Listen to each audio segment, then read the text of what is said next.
Aziz says, "Hi, Luke. I appreciate your fluency course." Thank you.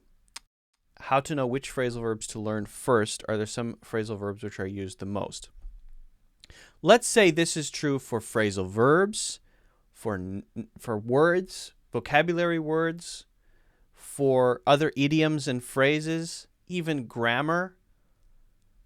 Instead of saying, follow this specific order, once you get past the basics, let's say you've learned 6,000 English words. Okay, that's maybe a little more than that, but let's say you've learned 6,000 English words, and you can communicate on a basic level, and you can have simple conversations, and you like to learn, but you're thinking, what should I do next? Rather than listening to what someone else tells you should learn next, I would strongly recommend that you choose instead what presents itself to you to learn next. And that requires you to put yourself in situations where you regularly encounter new things. But the key is, when you encounter those new things, they're highly relevant to you so that you can tie those things directly into that life experience that you have when you learn those things. This is true even beyond language. I would recommend, generally speaking, people learn things that become meaningful to them as they touch the edges of your awareness, right? There are a few things I'm reading about right now. I'm kind of obsessed with reading these things and learning about these things, these ideas, but that's because at some point they kind of touched the edge of my awareness, and I was thinking of, what is that? I need to know more about that.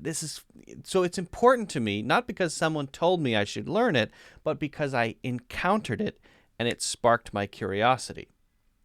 So do that with everything that you learn when it comes to English.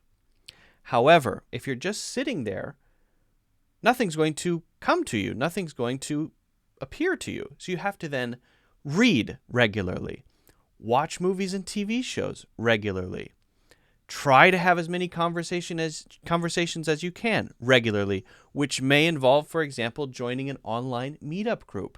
You can join those for free and practice your English for free. Book clubs, discussion groups, they're all mostly online now, and you can join those and practice your English and make friends and talk about interesting things.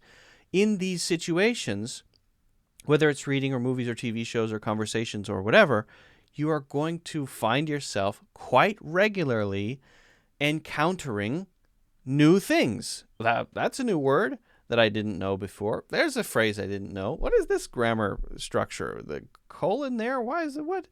So all of this stuff, that will then tell you, okay, learn that next. When you focus on, okay, I need to learn this sentence that uses a colon in this way because my boss sent it to me in an email, and now I need to understand it. So now I know how to do it. If I need to use it, I can. You've learned something that's relevant to your life, and it becomes more memorable to you because it's related to your life. And it encourages you to get out there and experience more stuff, okay? Now, there are other ways to do it, of course. For example, I have a course teaching idioms, 4 courses teaching 260 common idioms. You're welcome to check that out. That course does kind of just tell you, okay, now we're going to learn this one. Okay, now we're going to learn this one. Because that's really the only way as a teacher that you can share stuff, is you make a course and here it is, right? So that's one thing. That's one way to do it. I would recommend, for example, you're going through that course, then listen for those idioms and expressions when you're experiencing the world, and go back to that lesson and rewatch it. Each lesson is only maybe 7 minutes long. Learn that idiom, relearn that idiom. Oh, I heard that idiom in real life or from a book that I learned in Luke's course about idioms, but I remember it, but I forget what it means or all the different meanings. So then you go back to that lesson and then you watch it again and then you understand the situation better.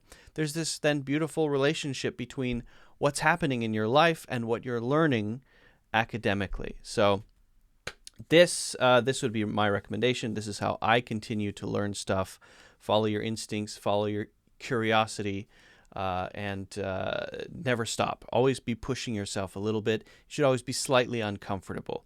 Like when I've been reading recently about like this stuff about alchemy and mysticism and Gnosticism and just stuff that few people really care or know about. I feel almost frustrated, like I don't know enough about this, and it makes me angry.